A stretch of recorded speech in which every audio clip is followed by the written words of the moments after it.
Think back to the last time you washed your hands. Was it an hour ago? More? How did you do it? Let's face it, if you're like most people, it was probably a quick rinse and a half-hearted wipe on your jeans. Well, there's a world full of germs out there, and believe it or not, your hands are going to encounter millions, if not billions of them on a daily basis. Properly washing your hands is probably the single most important and effective defense mechanism we have against contracting potentially deadly diseases, and that means soaping, lathering, and scrubbing for at least 20 seconds. The quick rinsers among you are probably wondering, why bother? How bad can our hands really be? After all, they look clean enough, right? Well, you better look closer, because your hands aren't as pristine as they may seem. If you were to look at your hands through a microscope, you'd see that they're actually teeming with bacteria, with over 1,000 minuscule pathogens per square inch. Now, before you start freaking out and scrubbing your hands with bleach, it's worth noting that human beings come into contact with over 60,000 different types of germs every single day.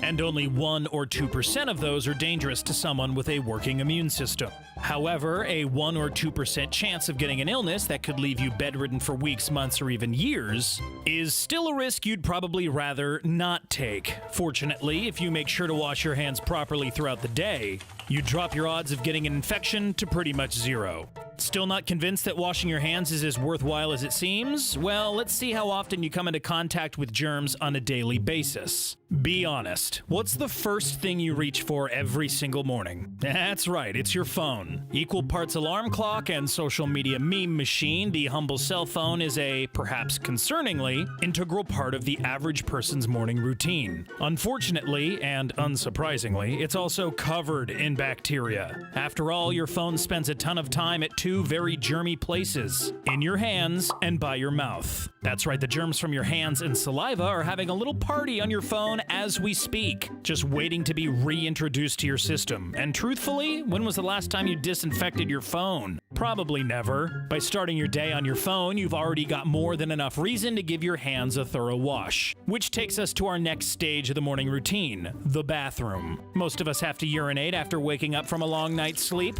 Now, after hearing just how horrific the sanitary standard your cell phone sets is, you're probably not thinking too optimistically about your lowly latrine. However, you'll be surprised to learn that the old porcelain throne is actually relatively clean. That's right, toilets typically have less than 1,000 bacteria per square inch, a similar concentration to your skin, since our bottoms are really the only things that touch them. In comparison, there's way more bacteria in the sink. Think millions, due to the remnants of food and dirt that can get caught in our drain pipes. And while most of us will think to give the toilet a thorough wipe down while cleaning the bathroom, not many of us think to go into the pipes.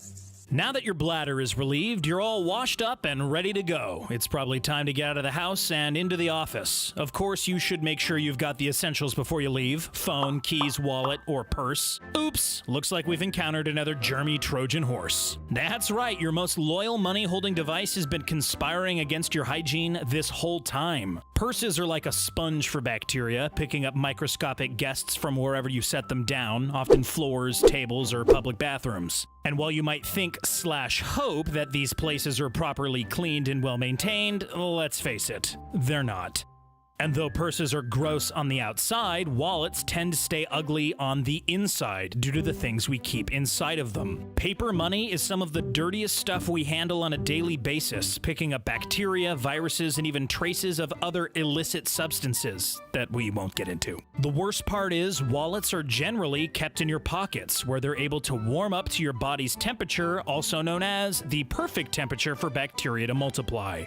Like most people working in a bustling city, you'll probably decide to take public transport to work. After all, it is the environmentally and financially friendly choice. However, it could also be the riskiest hygiene choice you've made all day. After all, you're spending an extended period of time in a place that a ton of people have passed through, and you don't know what diseases they're carrying. Just holding a subway handrail in a busy city like New York can transfer as much bacteria as shaking 10,000 people's hands. While most of the bacteria you encounter will be harmless and may even help boost your immune system, studies show that subways tend to have a higher concentration of bacteria that can cause respiratory problems and skin infections. Let's say, though, that you end up making it to work infection-free. What should you keep an eye out for here? Unfortunately, you may have your work cut out for you avoiding bacteria in the workplace. Let's start with the elevator. You could take the stairs, but you're on the 5th floor and you're just not feeling it today. By pressing the innocent little round button, you're unwittingly allowing tons of bacteria the chance to hop onto your fingertips, a part of your body that you're then highly likely to use to touch your mouth, eyes, ears, and nose. The problem isn't elevator specific either. Literally anything with buttons, ATMs, vending machines, light switches is probably covered with bacteria from people touching it all the time. And unfortunately, these items tend to be disinfected relatively infrequently. Pro tip, if you don't want to get sick from button-related germs but still insist on not washing your hands, just try using your knuckles to push instead of your fingertips. You're still likely to allow for germ transfer, but the odds of you sticking your knuckle in your ear or up your nose are way lower, and therefore it's harder for the germs to get into a vulnerable place and cause an annoying infection. The water fountain is an extra dangerous place for germs as it combines buttons, which as we've just learned are to be distrusted, with moisture, which creates favorable conditions for bacteria to multiply. In addition to this, sick people need to drink a lot of water, so the odds of you catching Kevin from accounting's cough are even higher. This isn't just a theory either, the numbers do back it up. Studies show that water fountains have twice as much bacteria as your toilet seat. Maybe dogs have the right idea after all. So, say you forego the water breaks and decide to hunker down and hammer out some work at your desk instead. That ought to keep your hands clean. Nope. Your keyboard is a germy place too. It's continually touched throughout the day and is perfectly lined with crevices for dirt and crumbs to fall into that can then help foster bacteria. There have even been horror stories with mice in office buildings running across keyboards and dropping feces in them. In fact, one report claimed that a particularly disgusting keyboard had to be quarantined after it was discovered to have more than 150 times the acceptable limit of bacteria. So, after a stressful day of working hard and trying to avoid germs, what do you do to unwind? Maybe hit the gym, do a little yoga, sit down and watch some TV, perhaps? Well, you're in luck, because all of those activities are perfectly germ-free. Just kidding. Hygiene-wise, they kinda suck too. Gyms and yoga studios are kinda designed for people to sweat all over them, and although general workout etiquette dictates cleaning your station or mat before and after use, it's not always a guarantee that your fellow workout buddies are holding up their end of the bargain.